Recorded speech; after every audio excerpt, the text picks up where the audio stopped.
What's up, you guys? Thank you so much for your continued support. I really do appreciate all your guys' feedback, shares, and likes and comments.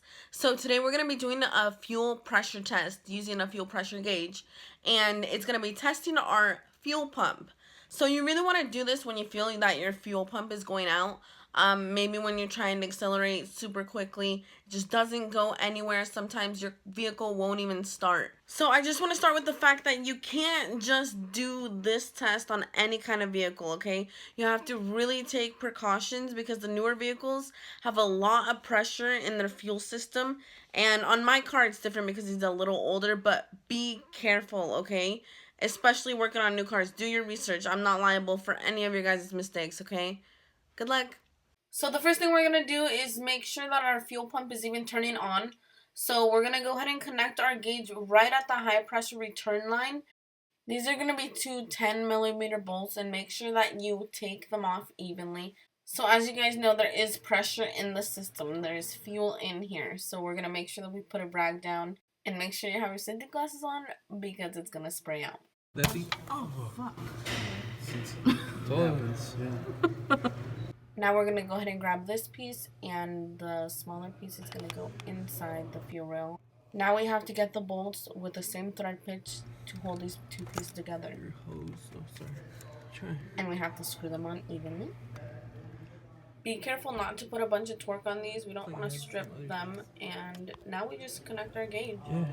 Using a scan tool, I connected the OBD2 connector underneath the dash. It's always underneath the steering wheel right over here. Then I turned on the fuel pump and I watched my gauge go up, and this means that it's working. We're gonna read the outside numbers over here, and this showed 48 psi. Make sure between each test you do relieve the pressure, and you do that by pushing this valve in.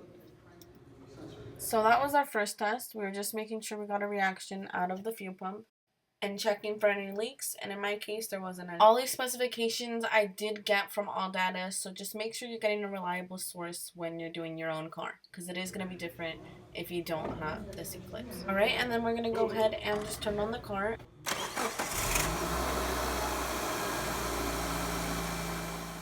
Our gauge read about 38.5 psi, and that is definitely in between spec. So Strawberry's fuel pump is working. And if your gauge doesn't read anywhere close to it, obviously you need a new fuel pump, and I'm sorry. Okay, go. Now we're going to go ahead and start the engine. We're going to be disconnecting this vacuum line from our fuel pressure regulator and covering it with our fingers. And we're going to measure the pressure while it's idling. So this pressure should be between 47 and 50 pounds per square inch. Gas is going to come out of this hose, so just make sure you grab a rag. Put your vacuum hose back onto the fuel pressure regulator. And we are done. This is the end of the test. So thank you guys so much for watching. I really hope that you don't need a fuel pump because these are kind of expensive.